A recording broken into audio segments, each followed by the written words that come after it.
강문경. 그의 목소리가 수많은 이들의 심금을 울리는 동안 정작 그의 따뜻한 인간미가 가장 절실하게 필요했던 한 사람이 있었다. 때는 어제 오후 8시. 모든 것이 정지된 듯한 고요한 저녁이었다. 강문경은 소박하지만 정갈하게 차려진 저녁 식사를 막 시작하려던 참이었다. 하루의 피로를 녹여줄 따스한 밥과 국, 그 평온은 단 한순간에 깨져버렸다. 칠흑 같은 밤의 정적을 가르는 날카로운 초인종 소리. 예정에 없던 방문객이었다. 이 늦은 시간에 누구일까? 강문경의 뇌리에는 수만 가지 생각이 스쳐 지나갔다. 혹시나 하는 불길한 예감 속에서 그가 현관문을 열었을 때 그의 눈앞에는 믿을 수 없는 광경이 펼쳐졌다. 금방이라도 쓰러질 듯 위태롭게 서 있는 한 남자. 손에는 급하게 싼 듯한 커다란 가방 하나가 들려 있었고 그의 얼굴에는 세상의 모든 절망을 짊어진 듯한 망연자실함이 가득했다. 그는 바로 강문경과 수년간 동고동락해온 그의 친한 매니저였다. 형. 매니저의 목소리는 물에 젖은 솜처럼 무겁게 가라앉아 있었다. 강문경은 단 한마디도 묻지 않았다. 그저 친구의 흠뻑 젖은 어깨와 충혈된 눈을 보고 모든 것이 잘못되었음을 직감했다. 그는 말없이 매니저의 팔을 잡아 이끌어 집 안으로 들였다. 따뜻한 거실 소파에 힘없이 주저앉은 매니저는 한동안 말을 잇지 못하고 거친 숨만 몰아쉬었다. 강문경은 묵묵히 따뜻한 차를 내어왔다. 그리고 조용히 기다렸다.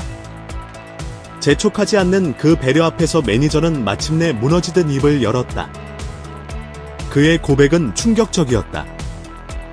바로 몇 시간 전 그가 살던 아파트의 수도관이 갑작스럽게 파열되었다는 것이다. 단순한 누수가 아니었다. 낡은 관은 폭탄처럼 터져버렸고 순식간에 집 전체가 물바다가 되는 아수라장이 펼쳐졌다. 천장에서는 폭포수 같은 물이 쏟아졌고 바닥은 이미 발목까지 차올라 모든 가구와 집기가 속수무책으로 물에 잠겼다. 정신을 차렸을 때 아무것도 남지 않았어요. 모든 게 물에 잠겨서 하늘이 무너지는 듯한 절망감. 갑작스러운 재난 앞에 그는 아무것도 할 수 없었다. 당장 머물 곳을 찾아야 했지만 늦은 밤에 연락할 곳이 마땅치 않았다. 머릿속이 하얗게 비어버린 그 순간 그의 뇌리를 스친 단 한 사람의 얼굴. 그것은 바로 강문경이었다. 마지막 지푸라기라도 잡는 심정으로 그는 염치불구하고 강문경의 집으로 향했던 것이다. 모든 이야기를 들은 강문경의 표정은 그 어느 때보다 진지했다. 잠시 침묵이 흘렀다. 매니저는 초조하게 그의 입술만 바라보았다. 역시 무리한 부탁이었나? 폐를 끼치면 안 되는데? 자책감이 밀려오던 바로 그 순간 강문경이 입을 열었다. 뭘 그런 걸 걱정해. 우리 집도 넓진 않지만 일단 여기서 지내. 방 하나 비어 있으니까 필요한 거 있으면 다 얘기하고. 내일 날 밝으면 그때 같이 해결책을 찾아보자. 그것은 단순한 위로나 제안이 아니었다. 단 1초의 망설임도 없는 너무나도 당연하다는 듯한 그의 말, 그 말에 담긴 온기와 진심에 매니저는 끝내 참았던 눈물을 터뜨리고 말았다. 형, 고마워. 정말 고마워. 그는 어린아이처럼 소리내어 오열했다. 그것은 단지 잘 곳이 생겼다는 안도감의 눈물이 아니었다. 인생의 가장 끔찍한 위기의 순간, 자신을 온전히 받아주는 존재가 있다는 사실에 대한 감격의 눈물이었다. 그날 밤, 두 사람은 늦은 저녁을 함께 나누며 깊은 대화를 시작했다. 그리고 그 대화 속에서 오늘 밤의 사건보다 더욱 충격적인 과거의 진실이 서서히 드러나기 시작했다. 매니저에게 강문경은 단순히 함께 일하는 스타가 아니었다. 그는 말 그대로 인생의 은인이었다. 수년 전 매니저가 이 험난한 연예계에 처음 발을 들였을 때 그는 열정만 가득했을 뿐 아무것도 가진 것이 없는 청년이었다. 치열한 경쟁과 보이지 않는 암투 속에서 그는 수없이 좌절했다. 재정적인 어려움은 그의 숨통을 조여왔다. 월세가 밀리는 것은 예사였고 끼니를 걸으며 뜬 눈으로 밤을 새우기 일쑤였다. 꿈을 포기하고 모든 것을 정리하려던 찰나 그가 마지막으로 담당했던 신인 가수가 바로 강문경이었다. 그때 전 정말 끝이라고 생각했어요. 이 바닥은 내가 있을 곳이 아니라고 수백 번 되뇌었죠. 매니저의 눈물 젖은 고백이 이어졌다. 그의 위태로운 상황을 눈치챈 것은 강문경이었다. 어느 날 강문경은 아무 말 없이 그에게 봉투 하나를 건넸다. 나중에 형이 성공하면 그때 밥이나 한번 사. 힘내. 그 안에는 두둑한 현금이 들어있었다. 단순한 금전적 도움이 아니었다. 꺼져가던 그의 꿈의 불씨를 되살려준 생명수와도 같았다. 강문경의 도움은 거기서 그치지 않았다.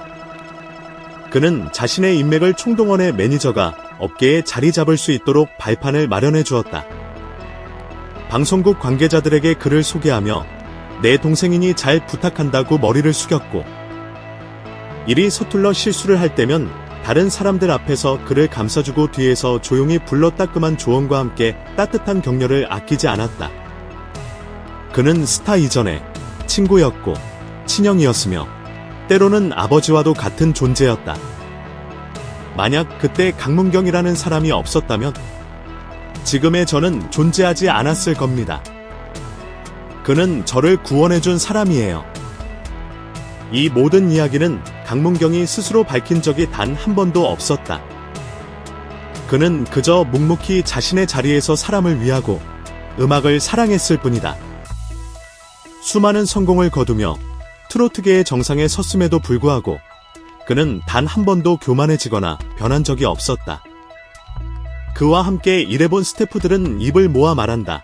강문경 씨는 무대 위에서나 아래에서나 똑같은 사람이에요. 항상 스태프들의 이름을 하나하나 불러주며 안부를 묻고 막내 코디네이터의 의견까지도 경청하는 사람이죠.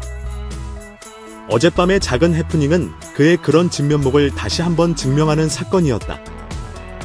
수많은 연예인들이 화려한 스포트라이트 뒤에 철저히 사적인 성을 쌓고 가장 가까운 동료에게조차 마음의 문을 닫아버리는 각박한 시대. 위기에 처한 동료를 위해 기꺼이 자신의 보금자리를 내어주고 그의 아픔을 끌어안은 강문경의 행동은 단순한 미담을 넘어선다. 그것은 차갑게만 보이는 연예계에도 여전히 사람과 사람 사이의 진실한 온기가 살아 숨쉬고 있음을 보여주는 감동적인 증거다. 강문경은 이 이야기를 신문에 내달라고 한 적도 SNS에 올려 자신의 선행을 과시하지도 않았다. 모든 것은 오직 그에게 구원받은 매니저의 진심 어린 감사와 고백을 통해 알려졌을 뿐이다. 강문경과 그의 매니저의 이야기는 우리에게 질문을 던진다. 진정한 성공이란 무엇인가? 진정한 영향력이란 무엇인가? 그것은 아마도 더 높은 인기나 더 많은 부가 아닐 것이다. 한 사람의 인생의 등불이 되어주고 절망의 늪에서 손을 잡아 끌어내주며 그의 눈물을 닦아주는 것. 강문경이 보여준 진정한 인간이야말로 이 시대가 잃어버린 가장 귀하고 아름다운 가치가 아닐까? 그의 노래가 사람들의 마음을 위로하듯 그의 삶 자체가 이미 우리 사회에 깊은 울림을 주는 한편의 감동적인 노래가 되고 있다.